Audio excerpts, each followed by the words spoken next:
Hi everyone. இன்னைக்கு வந்து நம்ம ரொம்பவே ஒரு முக்கியமான வீடியோல இருக்கிறோம்.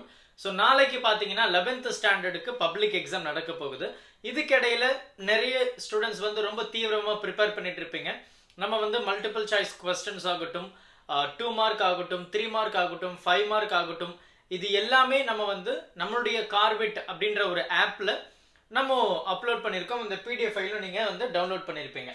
ஸோ கார்விட் இல்லையா? ஸோ இது வந்து நமக்கு பிளே ஸ்டோரில் அவைலபிள் தான். கார்விட் அப்படின்ற ஆப் நீங்கள் வந்து கிளிக் பண்ணீங்கன்னா பிடிஎஃப் மெட்டீரியல் இருக்கும். You can download. இதுக்கு இடையில இப்போ எல்லாருமே ரொம்ப ஆவலாக எதிர்பார்த்துட்டு இருக்கிற ஒரு முக்கியமான விஷயம் என்ன அப்படின்னா, சார் ப்ராப்ளம்ஸ். இந்த கம்பல்சரி ப்ராப்ளம் எங்கே இருந்து நம்ம எதிர்பார்க்கலாம் அப்படின்றது தான்.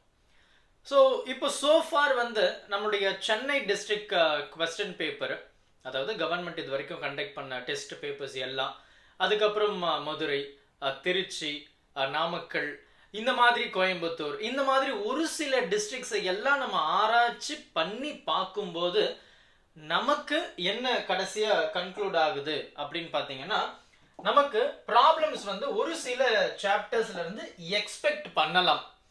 நல்லா கவனிங்க, எக்ஸ்பெக்ட் பண்ணலாம் இல்லையா?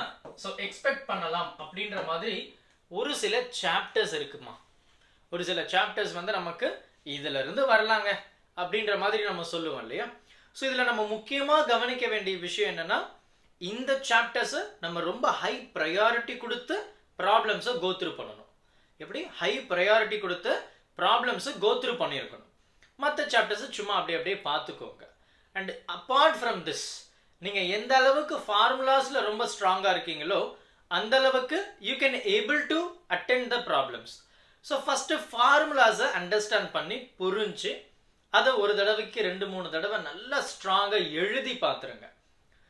இப்போ நமக்கு ஒரு ப்ராப்ளம் கேட்குறாங்க அப்படின்னா, அந்த ப்ராப்ளமில் என்னெல்லாம் கிவன் டேட்டா இருக்குது, அந்த கிவன் டேட்டாவை கோத்ரூ பண்ணுங்க.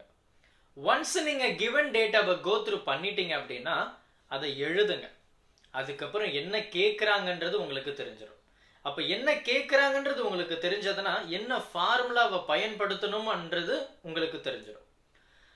அப்போ எக்ஸ்பெக்டட் ப்ராப்ளம்ஸ் எந்த சாப்டர்ஸில் இருந்து இருக்கலாம் சார் அப்படின்னு பார்க்கும்போது, மேக்ஸிமம் ஃப்ரம் வால்யூம் 1ல் இருந்து நம்ம எக்ஸ்பெக்ட் பண்ணலாம். எப்படி 11th ஸ்டாண்டர்ட் பப்ளிக் ப்ராப்ளம்ஸை நம்ம சாப்டர் 1ல் இருந்து எக்ஸ்பெக்ட் பண்ணலாம். இது வந்து 100% அஷூரன்ஸ் கொடுக்க முடியுமான்னு கேட்டிங்கன்னா இல்லை தான். உண்மையை சொல்லணும்னா இல்லை தான். ஏன்னா நம்ம இது வரைக்கும் நிறைய டிஸ்ட்ரிக்ட் பேப்பர்ஸ் அனலைஸ் பண்ணதில் நமக்கு ஒரு சில ரிசல்ட்ஸ் கிடைக்கும் இல்லையா?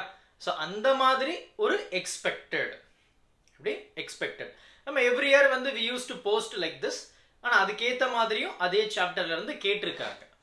இப்போ நம்ம இந்த வருஷமா என்ன கன்க்ளூட் பண்ண விரும்புகிறோம் அப்படின்னா, நமக்கு 11th standard public expected problems வந்து வால்யூம் 1ல் இருந்து இருக்கலாம் அப்படின்றது தான். அதில் குறிப்பாக சாப்டர் 2, சாப்டர் 3 அண்ட் சாப்டர் 4, இந்த 3 சாப்டர்ல இருந்து நம்ம அதிகபட்சமாக பப்ளிக் எக்ஸாமுக்கு கம்பல்சரி ப்ராப்ளம் வரலாம் அப்படின்றத நம்ம சொல்லலாம். இதில் வந்து நமக்கு 2 மார்க்கும் அடங்கும், 3 மார்க்கும் அடங்கும். அப்போ நம்ம செகண்ட் வால்யூமை பொறுத்த வரைக்கும் பார்த்தீங்கன்னா இந்த 10th சாப்டர் வந்து கொஞ்சம் பார்த்துக்கலாம். அப்போ 2, 3, 4, 10 இந்த 4 சாப்டர்ல இருக்கக்கூடிய எக்ஸாம்பிள், புக் பேக் எல்லாம் அண்டர்ஸ்டாண்ட் பண்ணிக்கணும். அப்போ இதுல இருந்து நமக்கு கேட்டாங்கன்னா you should be able to understand and you have to solve. அதே மாதிரி சாப்டர் 1, ஸோ சாப்டர் 1 நமக்கு பெருசாக கிடையாது இல்லையா? டைமென்ஷனல் ஃபார்முலா அதை பேஸ் பண்ணி தான் வரும். இந்த சாப்டர்ஸை தரவு பண்ணிக்கோங்க.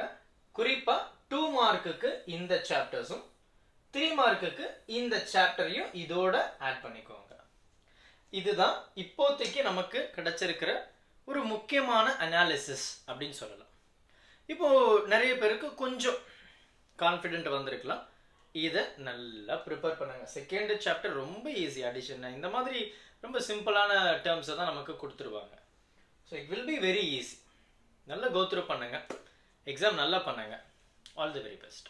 Thank you. Help this with a smile.